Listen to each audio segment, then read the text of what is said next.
सल्तनत उस्मानिया की तारीख। ये मुसलमानों की सबसे मजबूत और सबसे ज्यादा अरसे तक कायम रहने वाली सल्तनत थी।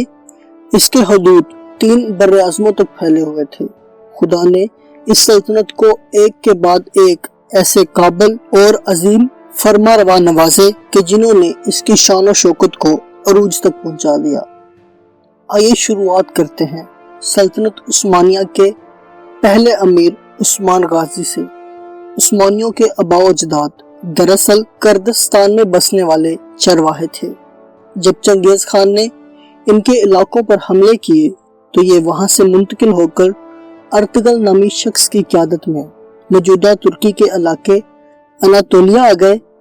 इस वक्त यह कबीला 100 खानदान और 400 घुड़सवारों पर मुश्तमिल था। इस इलाके में तुर्की नस्ल के ही लोग, जिन्हें सल्जोकी कहा जाता था, इनकी बादशाहत थी। सल्जोकी हुकूमत अपना अरूज गुजार चुकी थी। सल्जोकियों ने आलम इस्लाम को अलब अरसलान जैसे बादशाह दिए थे, जिन्होंने सिर्फ 15,000 के लश्कर की मदद से रोमियों के 1 लाख जम्मे गफीर को इबरतनाक शिकस्त से दो चार किया और रोमियों को अपना अजाज गुजार बना लिया था। मगर अब यह हुकूमत एक तरफ तातारी यानी मंगोलों के हमलों और दूसरी तरफ रोमियों से बरसपेगार होकर रोज बरोज अपने जवाल की तरफ गामजन थी। जब अर्तगल अपने मुख्तसर से कबीले के साथ अनातोलिया पहुंचे तो यहाँ 2 ग्रोहों में खून रेजी जंग जारी थी। एक तरफ रोमियों का लश्कर जरार था और दूसरी तरफ सल्जोकियों की छोटी सी फौज। अर्तगल चूंकि फितरतन ही एक बहादुर इंसान था, इसने कमजोर और छोटे ग्रोह का साथ दिया। किस्मत इसके साथ थी, इसलिए फतह ने इसके कदम चूमे। सल्जोकी सुल्तान अलाउद्दीन ने अर्तगल की बहादुरी से खुश होकर अनातोलिया की मगरब की सरहद पर इसे और इसके कबीले को जागीर अता की। इस तरह सुल्तान अलाउद्दीन को भी एक ताकतवर साथी मिल गया। सल्जोकियों की मुंतशिर होती कुव्वत के सबब इनके कई अमीर खुद मुख्तारी का ऐलान कर चुके थे, लेकिन अर्तगल ने कभी अलाउद्दीन से बगावत का नहीं सोचा। वफादारी इसके खून में थी, इसलिए अर्तगल ने हर मार्के में अलाउद्दीन का साथ दिया। 1258 ईस्वी, इस साल को मुसलमानों की बदतरीन जवाल के तौर पर याद किया जाता है, क्योंकि इस साल अरूसी अलबद्दाल बगदाद पर हलाकू खान ने हमला किया और इसे सफा हस्ती से मिटा दिया। मुसलमान औरतों और बच्चों को गुलाम बना लिया, जबकि मर्दों को कत्ल करके इनकी खोपड़ियों के मीनार बना दिए। अलूम के मराकज तबाह कर दिए और उल्मा को तहबाला कर दिया। ऐसी कत्लो गारत गरी और तबाही के बाद लोग सोचते थे कि मुसलमान अब पहले जैसा मुकाम हासिल ना कर पाएंगे, लेकिन तकदीर इन पर हंस रही थी, क्योंकि इसी साल यानी 1258 ईस्वी में अर्तगल के यहाँ एक लड़का पैदा हुआ जिसका नाम उस्मान रखा गया। मुस्तकबिल में इस लड़के की नस्ल से एक ऐसी कुव्वत तश्कील पानी थी कि जिसका मुकाबला करने की सकत एशिया, यूरोप या दुनिया के किसी फौज में ना थी। उस्मान अदब अखलाक और जहानत में अपने बाप अर्तगल से किसी सूरत कम ना था। यह भी अपने बाप की तरह हमेशा सल्जोकियों का वफादार रहा। जवानी के दिनों में उस्मान एक बुजुर्ग के पास इल्म हासिल करने जाया करता था। इन बुजुर्ग की एक नहायत ही हसीनो जमील साहबजादी थी, जिनका नाम माल खातून था। जब उस्मान ने माल खातून को देखा तो वो इस पर फिदा हो गया। उस्मान ने इन बुजुर्ग के सामने माल खातून से शादी करने की पेशकश ज़हर की। उस्मान चूंकि एक अमीर घर का चश्मा व चिराग था, जबकि ये बुजुर्ग एक गरीब दरवेश था, इसलिए इन्होंने उस्मान को इनकार कर दिया। इसके बाद माल खातून की खूबसूरती और इल्मी सफात को देखते हुए कई सरदारों ने इससे शादी की पेशकश की, जो कि उस्मान से रुतबे में और जाहो जलाल में भी बहुत आगे थे। लेकिन बुजुर्ग ने इस सब को मना कर दिया। एक रात उस्मान ने एक ख्वाब देखा।